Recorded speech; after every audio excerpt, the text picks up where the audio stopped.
Are following some breaking news this morning out of Collin-County overnight. Fairview city leaders approving a plan for the Latter-day Saints to build a new temple with some conditions. Now, this vote comes after months of back and forth between city officials and church leaders. And while the temple got the green light, the final plan looks different from what the church originally proposed. Janelle Ford is live outside City Hall this morning in Fairview. And Janelle, this vote happened, like we said, late last night, and it feels like this back and forth is far from over. Yeah, and what happens next really depends on whether the church agrees to all of those conditions tied to last night's approval. Fairview City Council, they approved the church's construction in a 5-2 vote last night. But again, as you all said, it came with strings attached.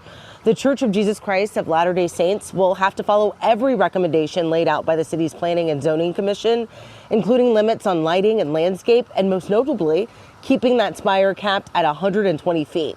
That height was the central sticking point during a marathon meeting that stretched late into the night. Some residents and council members argued the spire should be even shorter, pointing out the church has a temple in California with a 70-foot spire.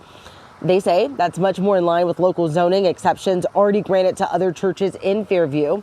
But the church insists 120 feet is already a compromise down from their original 170-foot proposal and part of their protected religious expression. Now, here's what folks on both sides told us last night.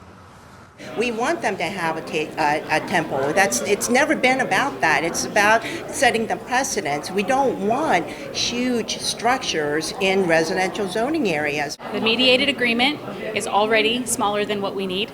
It's not going any smaller. So now this is all in the church's hands. If they agree to the city's terms, construction can begin moving forward. But if not, this could end up back in legal territory. Back to you. Okay, thanks for the update, Janelle.